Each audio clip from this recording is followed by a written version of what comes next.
우리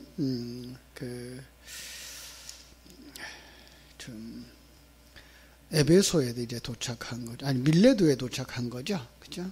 17절에 보면 바울이 밀레도에 도착하자 밀레도에서 에베소로 사람을 보내서 에베소 교회의 장로들을 초청을 하는 모습을 우리가 이렇게 보게 됩니다. 그죠?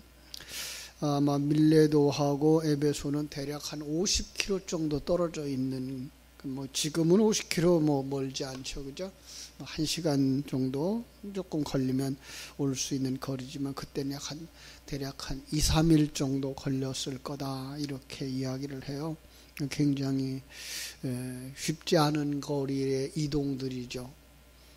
그런데 참 그 바울 사도가 그 밀레도에서 에베소로 갔다가 오지 못하고 오히려 에베소에 있는 장로들을 초청을 해서 그곳에서 이제 말씀을 가르치는 이 모습을 우리가 다시 한번 보면서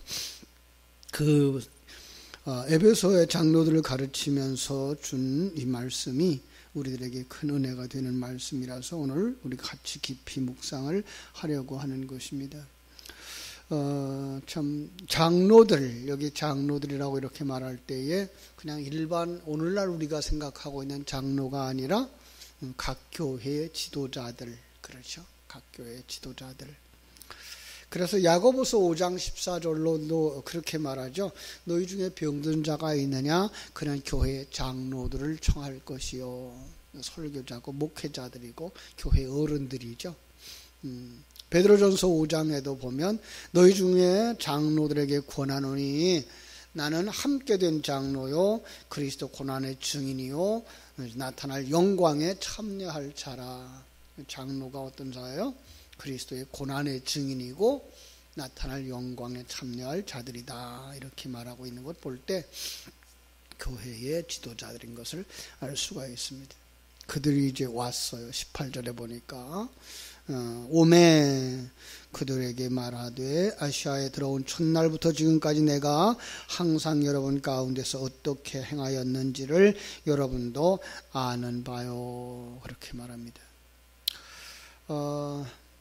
참 이렇게 시간이 걸려서도 힘든 거리에도 불구하고 이렇게 순종하면서 그 연락을 받고 온 이런 모습을 볼 때 거기에는 어떤 그 바울 사도에 대한 존경, 그리고 하나님의 인도하심에 대한 순종, 그리고 그 앞에 서 있는 자신들은 항상 겸손함, 이런 모습들을 우리 장로들에게서 찾아볼 수가 있죠. 그죠? 그래서 그들에게 얘기합니다. 내가 첫날부터 지금까지 대략 한 3년이라는 시간이 갔을 거예요. 아마 31절에도 보면 바울 사도는 그렇게 말하고 있거든요. 그러므로 여러분 일어나 일깨어 내가 3년이나 밤낮 쉬지 않고 눈물로 각 사람을 훈계하던 것을 기억하라. 이렇게 말하는 모습을 봐서 3년 동안 처음부터 지금까지란 말 자체가 이야기하는 것 같죠. 그런데 그 3년 동안 뭐 했다고요? 바울은 그들 가운데서 어떻게 행하였는지에 대하여서 말하기 시작합니다. 참 대단한 부분이죠. 이 부분이 우리가 자칫 잘못하면 자기의 행위가 다 옳다라고 주장하고 있는 그런 모습일 것 같은데 여기서 지금 그렇게 말씀하고 있는 것보다는요, 그는 이제 예수 생명에 근거한 삶, 이렇게 볼 수가 있어야 되죠. 바울 사도의 삶은 예수 생명에 의한 삶이었다라는 걸 드러내고 있는 거죠. 이 신앙인의 삶이 바로 그러해야 되겠죠. 그죠? 예수 생명에 의한 삶. 이게 바로 그래서 뭐라고 말하고 있어요? 어떻게 행하였는지를 알지 않느냐라고 말하죠. 그죠?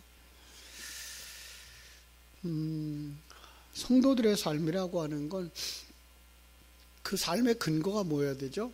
예수 생명이어야 되는 거죠. 성령의 인도함 받는 자의 삶이어야 되고 하나님 앞에와 사람들 앞에 부끄럽지 아니한 삶을 살아야 되는 것이죠. 오늘 이렇게 우리가 구정 명절날도 마찬가지예요. 형제들에게, 자녀들에게 보여주어야 되는 그 신실한 삶은 예수 생명에 의한 삶, 천국을 소망하는 자의 삶, 그렇죠? 평강의 삶이 되어져야 되겠죠. 하나님이 나와 함께 하시기 때문에 비록 고난을 당하고, 그죠? 사람들에게 이 길이 끌려가고 저리 끌려가고 또 핍박도 받고 그러면서도 그런 흔들림이 없는 그 삶은 하나님이 나와 함께 하신다라는 거예요. 어떤 일을 위해서 하나님은 이 일을 지금 진행하고 있다라는 사실을 믿기 때문에 그 인내할 수 있는 거죠. 그 속에서도 그 창세기에서 말하는 것처럼 요셉이 그 거룩함을 잃어버리지 않았던 삶, 겸손함을 잃어버리지 않았던 삶, 그리고 신실함을 잃어버리지 않았던 삶, 그리고 충성스러운 삶, 우리에게 보여주었던 것처럼 바울 사도도 그러한 삶을 보여주었기 때문에 뭐라고 말할 수 있어요? 그렇죠? 여러분 가운데 어떻게 행하였는지 여러분도 아는 바입니다 라고 말할 수가 있는 거죠. 그래서 바울은 이렇게 말할 수가 있는 거예요. 내가 그리스도를 본받은 것처럼 너희는 나를 본받는 자가 되라. 이 대단한 말이죠. 그죠? 그거는 자기가 잘났다라는 말이 아니고 나는 항상 부족하기 때문에 하나님을 의지하는 자였고 하나님의 생명에 의한 삶을 살았다. 예수님이 이 땅의 삶이 바로 하나님의 생명에 의한 삶이었던 것처럼 나도 이 땅의 삶은 하나님의 생명에 의한 삶, 천국을 소망하는 삶, 평강의 삶이었다라고 말씀하고 있는 거예요. 그는 그래서 19절에서 이렇게 말합니다. 곧 모든 겸손과 눈물이며 유대인의 관계로 말미암아 당한 시험을 참고 주를 섬긴 것, 이렇게 말하고 있습니다. 겸손, 교만과 대조를 이루는 단어죠. 교만 그러면 우리가 사울 왕을 생각할 수가 있죠. 그죠? 참 겸손해서 왕으로 세워줬는데 불구하고 교만하여졌기 때문에 하나님이 주신 질서도 파괴하고, 그죠? 자기 생각에 의한 행동을 했던 것, 그게 교만이었는데 바울 사도는 여기서 겸손했다. 주님께 예속되어진 자의 삶의 모습이다. 그죠? 높은 데 생각을 두지 아니하고 낮은 데 생각을 두며 복음을 위해서 자신의 권리와 영광을 포기한 삶을 말하는 거죠. 고린도전서에서 바울 사도가 내가 그리스도를 본받은 것처럼 이란 말, 그 그리스도를 본받는 삶, 그리스도 어떤 삶이에요?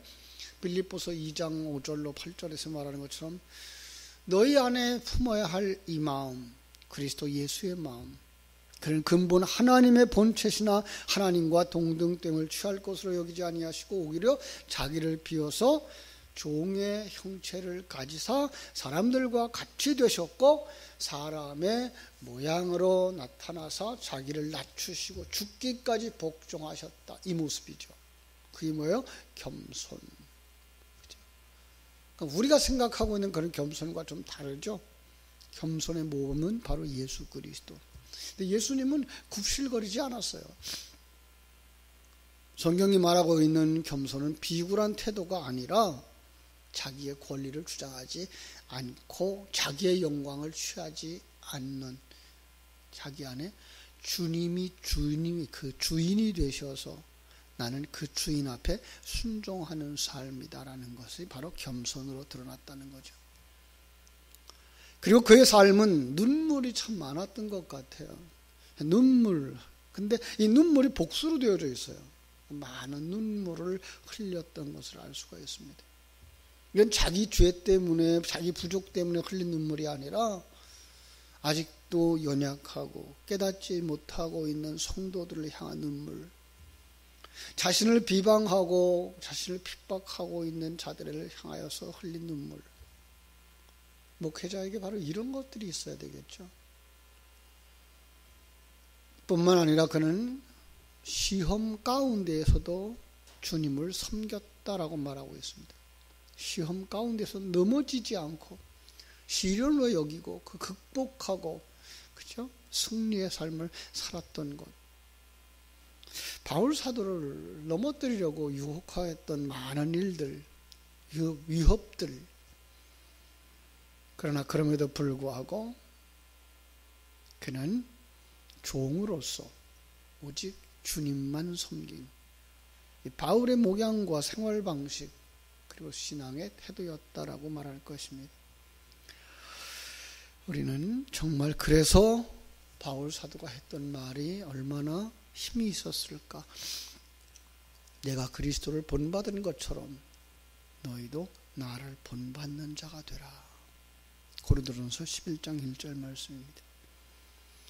그러면서 그는 20절이 말하는 것처럼 유익한 것은 무엇이든지 공중에서나 각 집에서나 꺼리낌이 없이 여러분에게 전하기를 가르쳤고, 그냥 바울은 예배 시간이나 정규적인 모임 시간에만 가르친 것이 아니라 공중 앞에서 각 집에서 시간과 장소를 가리지 않고 가르쳤다는 거죠.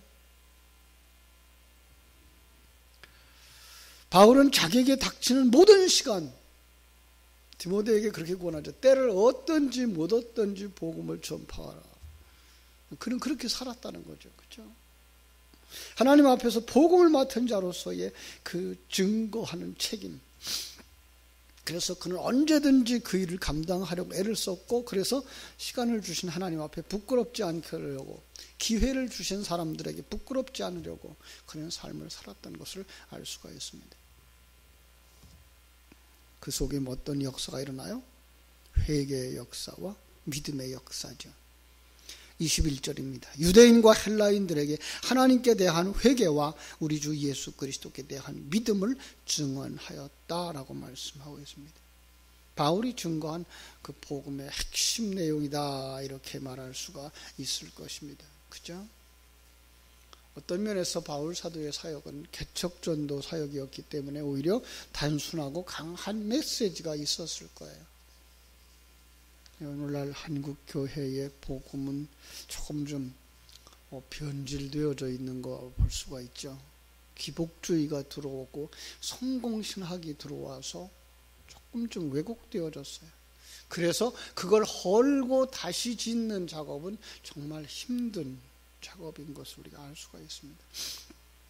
믿음, 예수 그리스도를 그릇으로 그 안에 담아주신 하나님의 계획과 일하심을 믿고 받아들이는 것, 이게 뭐야? 믿음이죠. 그 진리를 생명으로 삼고 그 진리에 의한 삶을 살아가는 것, 믿음이죠. 그렇게 말할 때 그 믿음의 완성이 뭐예요? 구원이다라는 거죠. 그 구원으로 가는 첫 단계는 어디서부터 일어난다고요? 사실은 하나님의 생명을 덧입으면서 일어나는데, 우린 대부분 뭐부터 얘기하죠? 회개부터 얘기하죠. 그죠? 회개 역시 우리가 생각하고 있는 그냥 아이고 나 그동안 잘못했어요. 죄를 지었어요. 남의 거 훔쳤어요. 거짓말했어요. 이 정도의 단계는 아니죠. 그건 세속적이고, 그죠? 요한의 세례 정도죠. 실제로는 뭐예요? 가치관의 변화. 엄청난 겁니다. 이 단어는 이렇게 간단하지만 이 가치관의 변화는요, 거듭남입니다. 보이지 않는 하나님의 나라가 보이는 거고요. 하나님의 일하심이 보이는 거고요. 하나님의 그 큰 계획이 보이시는 거고요. 그 하나님이 우리와 함께하는 것이 보여지는 게 뭐예요? 이 가치관의 변화부터 오는 거예요. 관점의 변화부터 오는 거예요. 그죠?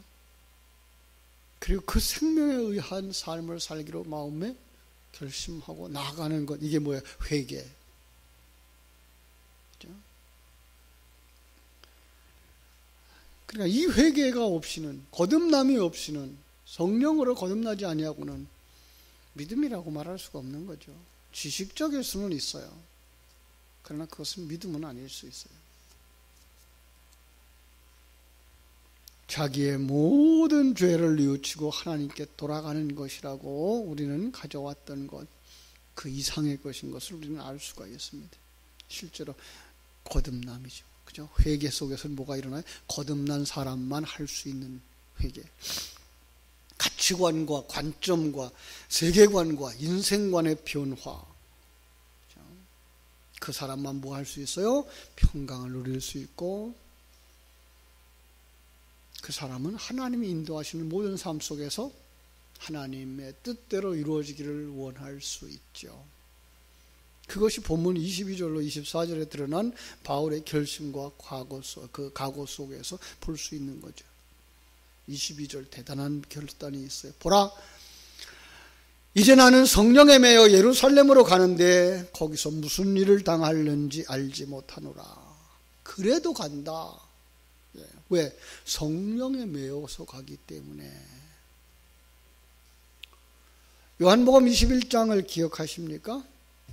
베드로에게 그렇게 말씀하시죠. 네가 젊어서는 네가 원하는 곳으로 다녔거니와 늙어서는 두 팔을 벌리리니 다른 사람이 이 성령이에요. 내게 와서 띠띠우고 원하지 않는 곳으로 데려가리라. 두 팔을 벌리리니 이 말도 역시 우리가 생각하는 멋있게 팔 벌리는 게 아니라 항복의 표시거든요. 하나님 앞에 완전히 항복하는 자가 되어질 때 성령이 그를 인도해 가는 거예요.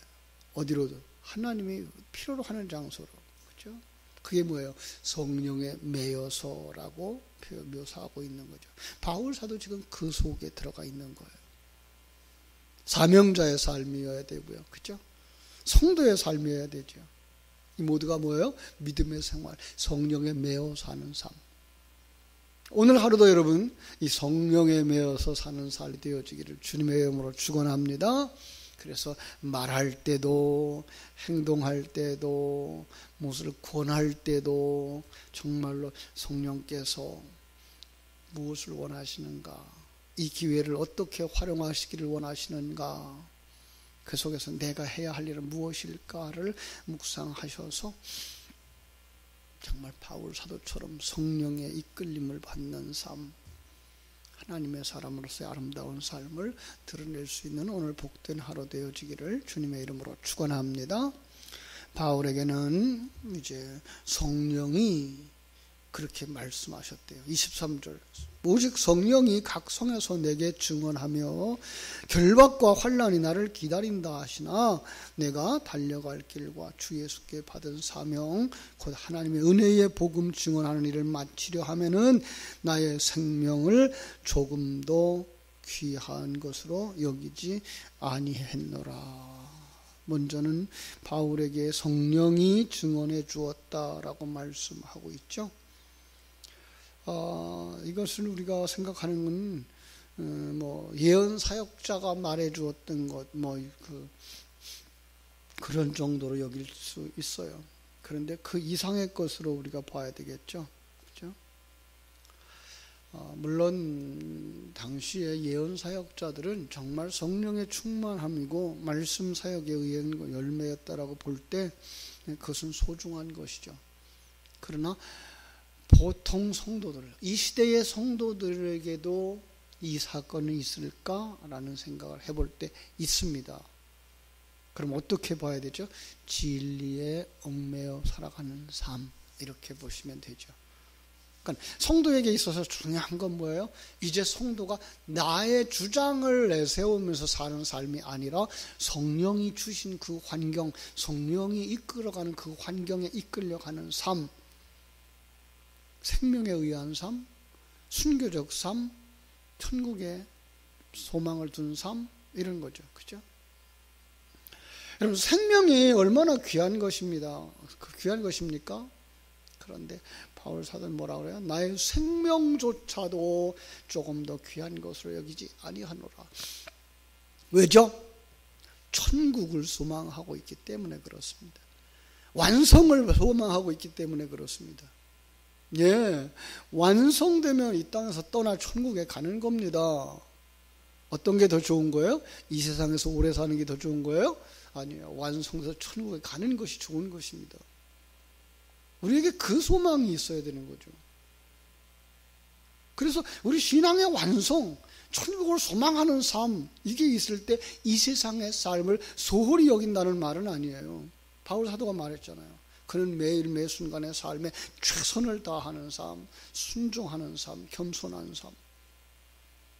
그럼에도 불구하고 내 생명을 소중하게 여기지 않는 건 천국의 삶이 더 크기 때문에, 더 소중하기 때문에, 그죠?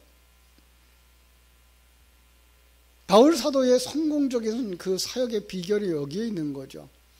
그는 정말로 능력을 행하는 자였기 때문에 열매가 있다. 학식이 뛰어난 자였기 때문에 열매가 있다. 기도 생활 열심히 했기 때문에 열매가 있다라고 말할 수 있는 것은 아니에요. 물론 그것이 없었던 건 아니에요.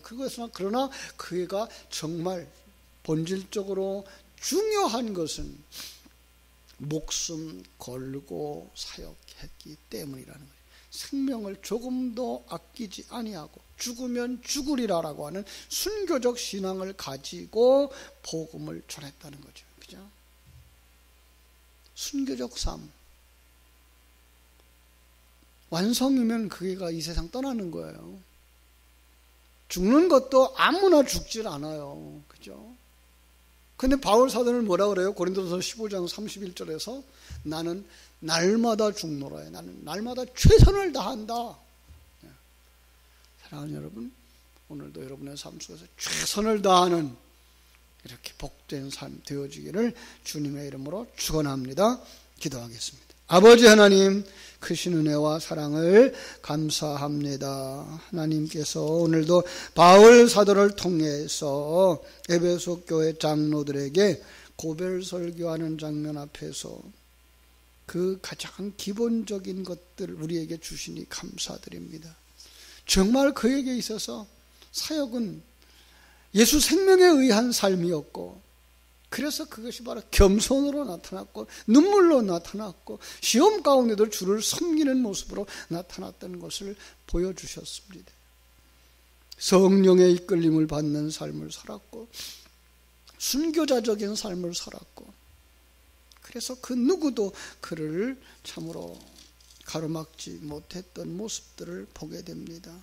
사랑하는 아버지 하나님, 이 새벽을 깨우는 우리에게도 바울 사도가 그대로 말한 것처럼 그리스도를 본받은 것처럼 나를 본받으라 하셨는데, 바울 사도를 본받아서 예수 생명에 의한 삶, 겸손한 삶, 눈물로 주를 섬기는 삶, 시험을 이기고 승리하는 삶을 살아낼 수 있는 저희들을 되게 하여 주시옵소서.